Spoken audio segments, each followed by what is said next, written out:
Hi, it's Dr. Steve from Misericordia University. Welcome back to our online class.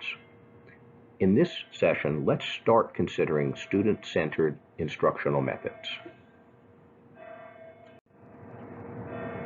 Our outline for this session, we'll start with an introduction and some background research, and then let's consider the first method, which will be discussion. When we consider methods of teaching, let's start by reviewing how students learn. You have seen this in our class. You have seen this graphic and this information prior to this. Notice that verbal experiences are very abstract, while direct experiences for students, where the learner is actually doing something that's being learned, is very, very concrete. That's normally very hands-on, as opposed to the opposite end of the ladder, with verbal experiences where it's very abstract and there's symbolization going on, and it's not as concrete or easily understood by students. I like to compare this analogously with the ladder. And if you see this particular type of ladder drawn on this screen, you'll notice that this type of ladder has a very wide rungs toward the bottom, and they're wide and they're deep, so it's very easy to stand on that first step of the ladder. So analogously, direct experiences, it's very easy for students to acquire that information. As we move up the ladder, when we get to the very top, you notice that as we travel up, the ladder gets more narrow, the steps get more narrow, they're not as wide, and they're not as deep, so it's not easy to stand comfortably on those rungs of the ladder. And with many modern ladders, by the time you get to the very top, it'll have a disclaimer on there stating, "Do not step here, or you may die." That's where verbal experiences are. So let's start with this lens through which to consider our methods of teaching. We don't have enough time as teachers to do everything through direct experience, or students would really, really learn everything very thoroughly. And they would remember it well. Recall would be very easy for students if we taught everything in that way. But if we do everything through verbal experience, and maybe verbal with visual, which represents a teacher using lecture, which is a teacher-centered method, direct instruction, along with possibly a PowerPoint or other presentation, so you get a little visual going on, we're still looking at the top of the ladder. Now, as we move down the ladder, we find vicarious experiences, simulations, and again, of course, direct experiences.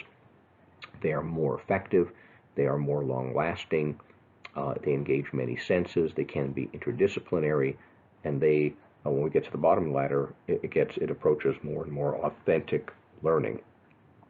So I wanted to start by focusing our lens through which we're going to consider different methods of teaching by starting with this piece.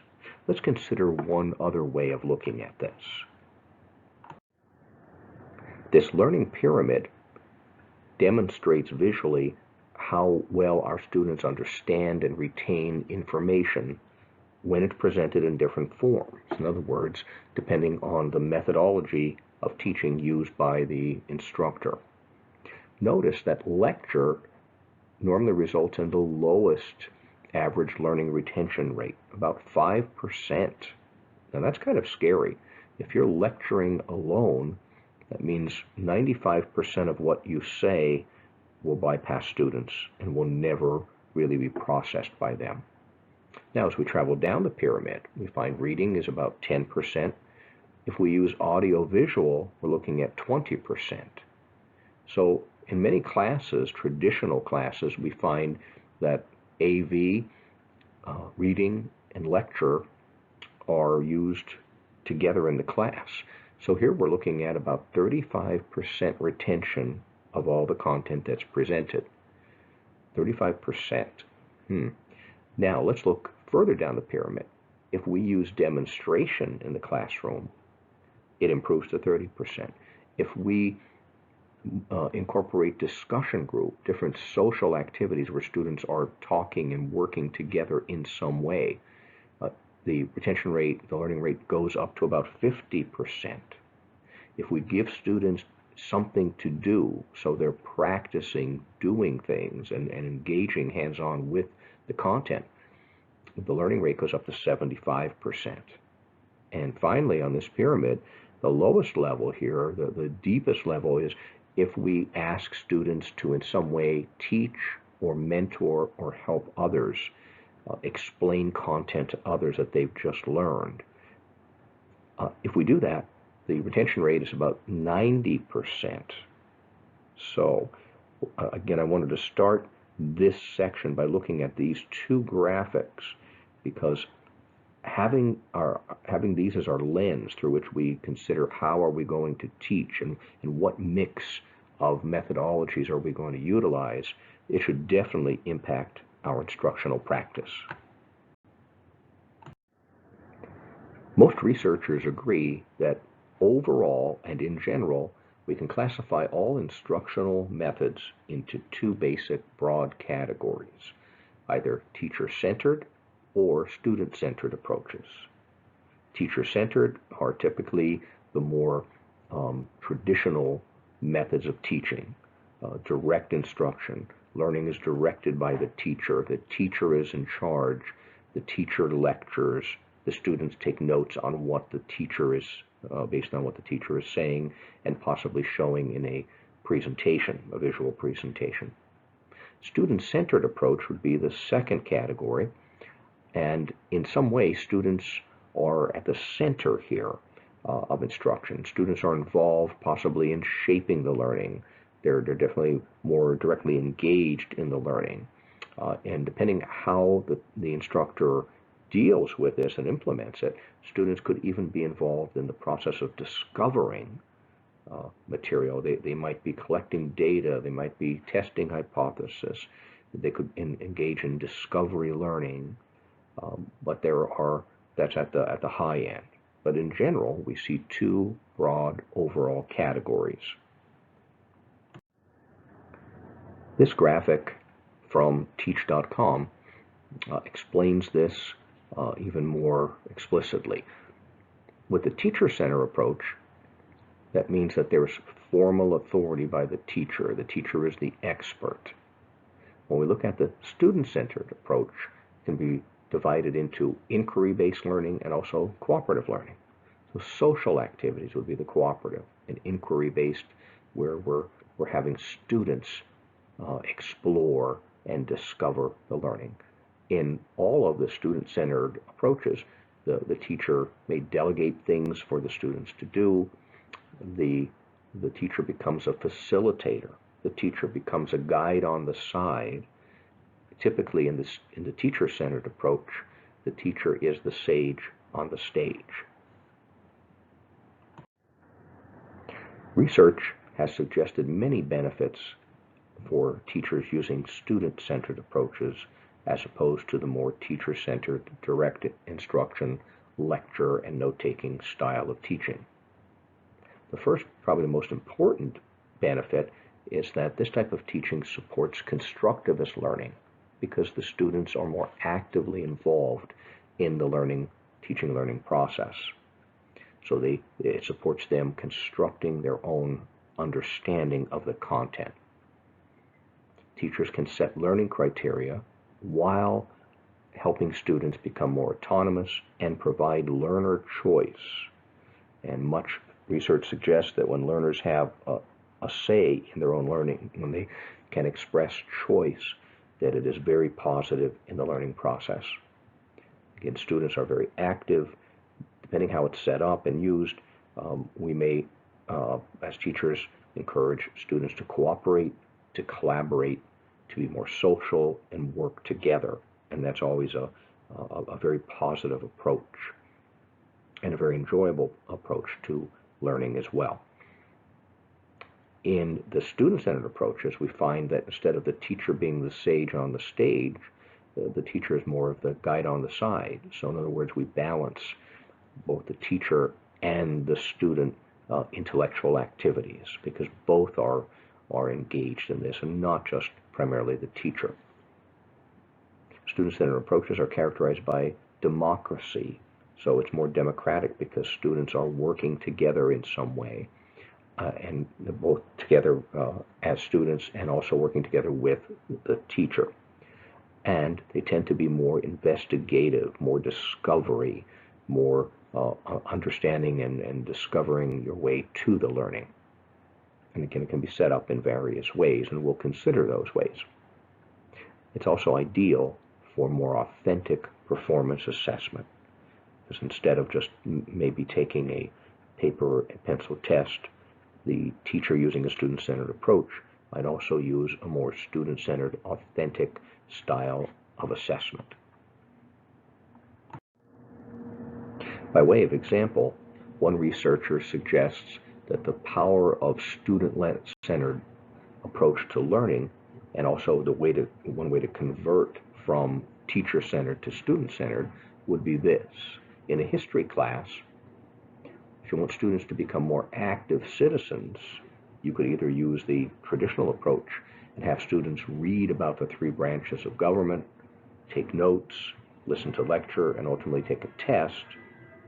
Or instead, you could have the students investigate some issues that affect their lives or their families' lives, ask them to maybe write a 1-page policy brief and send it to a legislator, mayor, governor, or school board, or whether they actually physically send it or not, but go through the mental process, the cognitive processes involved in preparing that letter to be sent. So as you can see, the student-centered approach is much more student-oriented. It involves trying to make that content more personal to the learners and gets them more actively involved rather than passively sitting and just hearing about the content. When we consider student-centered methods, they can broadly be placed in 2 categories: social approaches and inquiry approaches. And always, it's a good idea to vary the different methods that you use to ensure that you're going to ultimately reach all of the students, and especially recognizing that everyone learns in different ways. The researcher Duplass suggests that we can divide student-centered methods into 2 general categories: social approaches and inquiry approaches. And he suggests that social approaches include these methodologies: holding discussions in your class, cooperative learning in different forms. It could be learning in pairs and dyads, think, pair, share, learning in small groups. So in some ways, students working together in cooperative learning. He suggests we can use panels, we can hold debates. Further, we can do role-playing, simulation, and game-based learning. Under the area of inquiry approaches, we can engage in inquiry teaching and also discovery learning, and we'll explore the 2 of them, the similarities and the differences. Project-centered learning and case studies. And we find in secondary ed today, many of these approaches are increasingly being utilized. So in this topic, over the next several classes, let's explore all of these different student-centered methods. Just to give you a little heads up that as we're exploring student-centered instruction methods, Project 5.2 calls for exploring these methods in a more hands-on way. So we will have several activities that we'll engage in during our class to aid us in exploring and improving our use of student-centered instructional methods. More on that as we proceed through this topic. So in today's class, let's consider our first form of student-centered teaching methodology. Let's look at, briefly, discussions. Discussions can be very effective and a very powerful way for students to learn and to recall content and largely because the students are so actively participating and involved in the learning activities. According to Duplass, he suggests that for discussions to be successful, the teacher is going to be leading, the teacher has to have a commitment, a strong commitment to shared dialogue and great restraint for not talking, because teachers by our profession, we tend to be talkers. And for this method to work successfully, we have to restrain ourselves at times and make sure that the student voice is heard very, very strongly. In fact, in some cases, some teachers will even kind of stand in the background and allow students to facilitate the discussion, with the teacher just guiding as needed. Classroom discussions are positive in that they prompt students to engage in thinking and discussion of content which outside of this type of methodology utilized in the classroom, students would probably not engage in those discussions or in some of that thinking. Another positive of classroom discussions is that students can learn from their interactions with other students and not just by being lectured to by the teacher. So it's a form, in a sense, of discovery learning, because we're helping the students walk through different thinking, and they kind of discover the truths and the information, the content, along with others. So it's even more powerful than just hearing from the teacher's voice. Another positive that has been noted about discussions is that students can be kind of nurtured into developing their own ideas and have more confidence in their own thoughts on particular topics. But as Buchanan pointed out, the strategy might not be useful in all courses. It depends on the content. A number of researchers have pointed out that for social studies, classroom discussion seems to be a critical element of social studies instruction. It provides and accomplishes a lot of objectives of social studies education. For example, you help students engage in studying controversial issues. You're promoting critical thinking. In the process, the students are learning democratic values and also democracy in terms of how they're interacting within the discussion. And of course, they're also gaining mastery over the content. And another important piece is that through discussion, you're helping the students build tolerance, that they listen to each other and they learn to hear other points of view as they're also waiting to have their points of view be heard. And through use of this methodology of teaching, it's much more engaging for the students.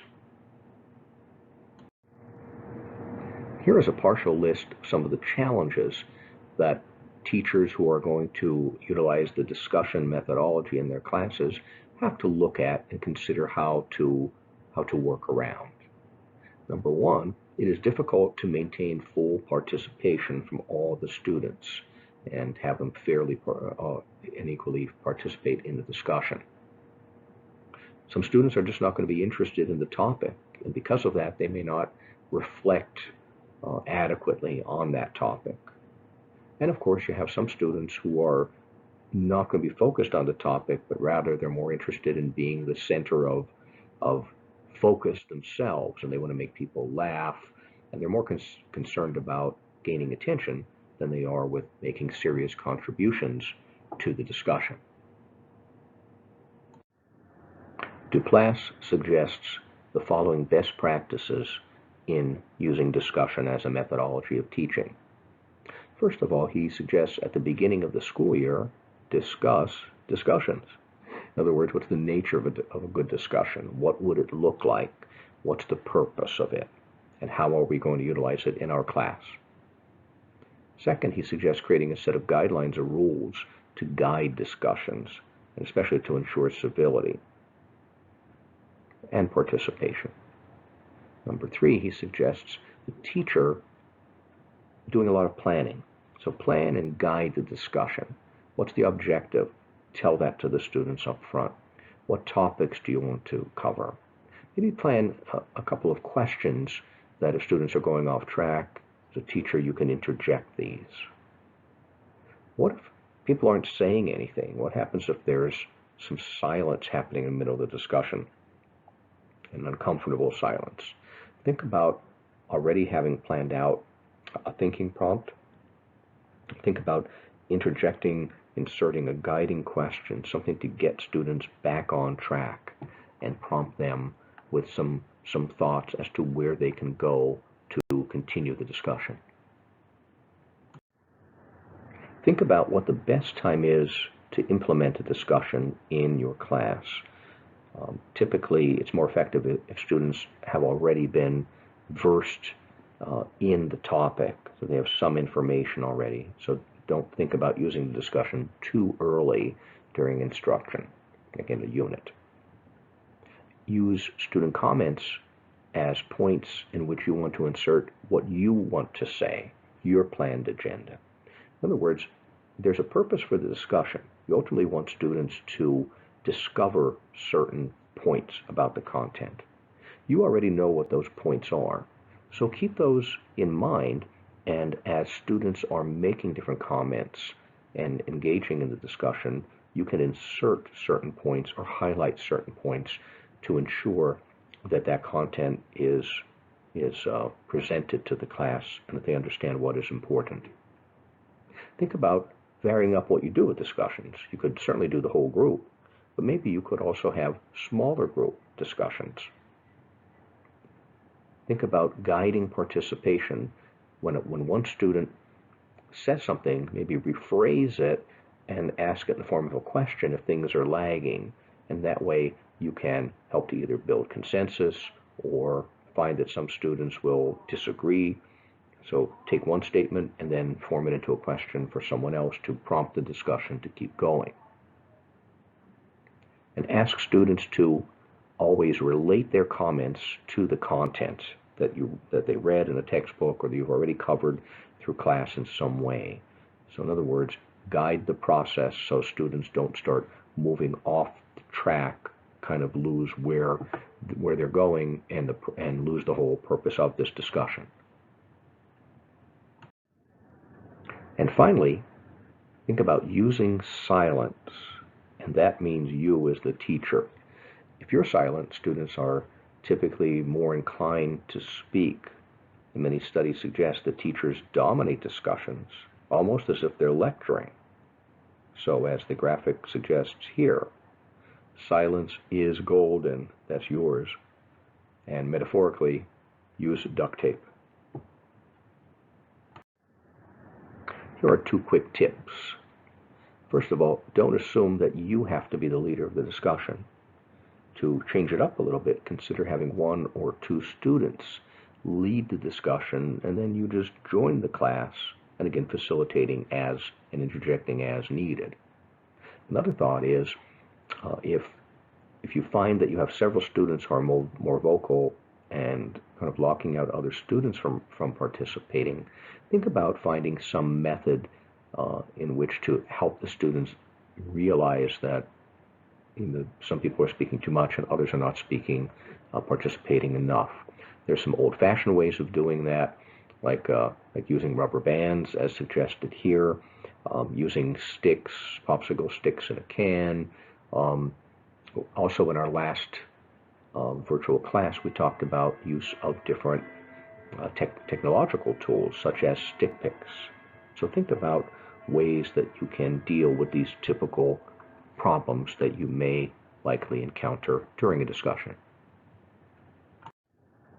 If you would like to increase student participation in discussions very quickly, think about, instead of using the whole class as the discussing body, think about breaking or dividing the class into smaller groups, like maybe about 5 students or so in a group.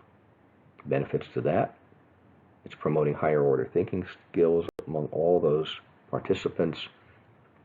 And then we have leadership and debate and compromise. Like everyone is going to get more engaged in that rather than if they're a group of 5 or so rather than a group of 30. Here are a couple of best practices from research with small group discussions. Think about using the small group discussion after a lesson, so after students are already well acquainted with the content. Give students the objective and precise direction so they know what they're supposed to accomplish in their small group. Then as a teacher, walk around the room and ensure all groups are on task, and if you need to, just interject and try to get them back on task again. Think about a time limit. Keep the discussion short. And you can also ask students to report out their results after discussion is done. And this is a very good way of, while you have small groups discussing, it's a good way to include everybody in all of the results from all of the small groups. One alternative to traditional discussions is something called the chalk talk strategy. And this was developed in response to some of the challenges that are posed by traditional classroom discussions. Coalition of Essential Schools developed this strategy for a silent discussion. So let's take a quick look at what this means. Ideal for use in the middle level grades, the teacher would write a word or a phrase or a question on the board, and then would invite students to silently stand at the board and take turns writing something. Could be responses, could be their opinions or their views, or new questions based on whatever was written by the teacher. According to Roberts, there are a lot of advantages to the chalk talk methodology of discussion, especially in social studies education. First of all, everyone participates as opposed to whole class verbal discussions. For mid-level students, they enjoy getting up out of their chair. It is one way of promoting a more active classroom. But just the act of getting up and moving around benefits the educational process. And it's also, especially for the mid-level grades, it's a good way to introduce and discuss controversial issues in social studies rather than through a loud discussion. Roberts also notes several challenges of using chalk talk strategy. The first is you want to make sure that students stay on task, and you want to make sure that students are remaining silent to allow other students to be on task when they're writing their material. And we also have to watch that we have enough physical materials like dry erase markers and enough space at whiteboards to allow students to all participate at the same time. One way to work around some of the disadvantages already noted would be to use some technologically facilitated collaborative space. So for example, Google Docs, utilize a wiki, or Padlet, or apps like Padlet. Padlet is nice because it can simulate a board, and students would be writing on post-it notes up on that board. So that way you don't have to worry about board space, having enough markers and different physical materials, and you also don't have to worry about students having to wait quietly while others are trying to focus on writing down their content, because everyone could work simultaneously. As a quick review, in today's video, we started considering student-centered learning activities. And after a little background and considering some research, we then looked at our first student-centered activity, which is discussion, and how to make discussions better and more effective in your classroom. Just a heads up, when we come into class next in person, we're going to participate in a class activity where, as we prepare for a discussion, we'll select topics based on our content areas, and then we'll consider some ground rules for the discussion, some thinking prompts, and we'll plan out some general topics that we'd like to see the discussion cover. But again, we'll hold on that until our next in-person class. Take care, good seeing you online, and see you in class.